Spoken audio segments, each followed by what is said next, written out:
Assalamualaikum warahmatullahi wabarakatuh. Selamat pagi dan salam sejahtera untuk kita semua. Baik, pada kesempatan ini kita akan mencoba membahas tentang penalaran deduktif dan penalaran induktif. Ya. Jadi tujuan kita pertemuan kali ini adalah kita memahami perbedaan antara penalaran deduktif dan penalaran deduktif. Kita lihat tentang penalaran deduktif, bahwa penalaran deduktif ini merupakan penilaian dan pengambilan keputusan di mana melibatkan evaluasi peluang dan pemilihan satu pilihan di antara yang lainnya. Jenis pemikiran yang terkait ya, tentunya adalah penalaran. Kemudian kita lihat pemikiran. Pemikiran itu adalah proses menarik kesimpulan dari prinsip dan perlu bukti. Kemudian dalam penalaran, ya, apa yang sudah diketahui untuk menyimpulkan kesimpulan baik itu baru atau mengevaluasi kesimpulan yang sudah diusulan. Kemudian kita lihat lagi penalaran bersyarat. Ya.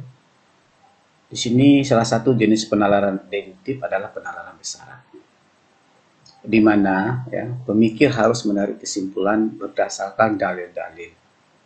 Ya, contoh ya, proposisi kondisional menyatakan bahwa kondisi antecedent V terpenuhi, maka akibatnya acara Q mengikuti. Sebagai contoh, jika siswa belajar dengan giat, maka nilai ujian mereka akan tinggi. Ya, inilah sebagai contoh penalaran deduktif yang penalaran bersyarat.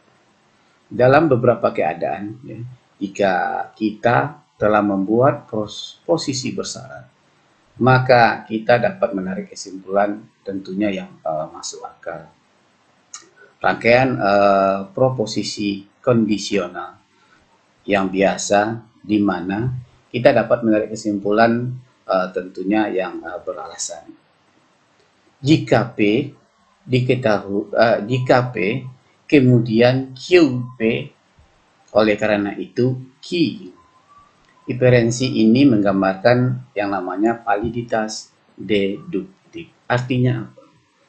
Ini mengikuti secara logis dari proposisi yang menjadi dasarnya. Berikut juga contoh logisnya. Jika siswa makan pizza, nilai ujian mereka akan tinggi, maka mereka akan makan pizza. Oleh karena itu, mereka mendapat nilai tinggi dalam ujian mereka. Kemudian kita lihat juga penalaran silogistik, silogisme kategoris. Selain penalaran bersyarat, juga ya, jenis utama penalaran deduktif lainnya adalah penalaran silogistik, yang didasarkan pada penggunaan tentunya silogisme. Di sini kita lihat apa itu silogisme. Adalah argumen deduktif yang melibatkan penarikan kesimpulan dari dua premis. Semua logisme terdiri dari dua premis, yaitu premis mayor dan premis minor, dan kesimpulan. Sayangnya sekali ya, terkadang kesimpulannya mungkin ya, bahwa tidak ada kesimpulan yang logis yang dapat dicapai berdasarkan dua premis yang diberikan. Mungkin jenis silogisme yang penting, ya, yang paling terkenal adalah silogisme kategoris. Seperti jenis silogisme lainnya, silogisme kategoris terdiri dari dua premis dan kesimpulan. Dalam kasus silogisme kategoris, ya, premis menyatakan sesuatu tentang keanggotaan kategori istilah, tapi faktanya setiap istilah mewakili semua. Tidak ada atau beberapa anggota kelas atau kategori tertentu. Seperti silogisme lainnya, setiap premis mengandung dua istilah. Salah satunya harus istilah tengah, umum untuk kedua perkiraan. Istilah pertama dan kedua di setiap premis dihubungkan melalui keanggotaan. kategoris istilah. Artinya apa? Satu istilah adalah anggota kelas yang ditunjukkan oleh istilah lainnya. Bagaimanapun juga, premisnya diucapkan, mereka menyatakan bahwa beberapa anggota kategori dari istilah pertama adalah anggota dari kategori istilah keduanya. Untuk menentukan apakah kesimpulan mengikuti secara logis dari premis, alasan harus menentukan keanggotaan kategori istilah. Contoh silogisme kategoris adalah sebagai kita lihat ya. Di sini kita lihat bisa ahli logika sering menggunakan diagram lingkaran untuk menggambarkan keanggotaan kelas. Mereka membuat lebih mudah untuk mengetahui apakah kesimpulan tertentu masuk akal secara logis atau tidak. Kesimpulan dari silogisme ini sebenarnya mengikuti secara logis dari premis. Ini menunjukkan pada diagram yang bisa kita lihat bersama-sama pada diagram 12.2. Ya. Namun kesimpulannya maksudnya adalah kesimpulannya salah karena premisnya salah. Untuk silogisme kategoris sebelumnya, subjeknya adalah psikolog kognitif, istilah tengahnya adalah pianis, dan predikatnya adalah atlet. Dalam kedua presensi ya, menegaskan bahwa semua anggota ataupun semua anggota kategori istilah pertama adalah anggota kategori istilah kedua.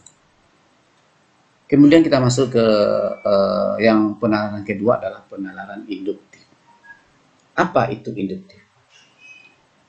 Penalaran induktif merupakan proses penalaran dari fakta atau pengamatan tertentu untuk mencapai kesimpulan yang mungkin dapat menjelaskan fakta. Kemudian penalaran induktif dapat menggunakan kesimpulan yang mungkin untuk mencoba ataupun memprediksi kejadian spesifik di masa yang akan datang.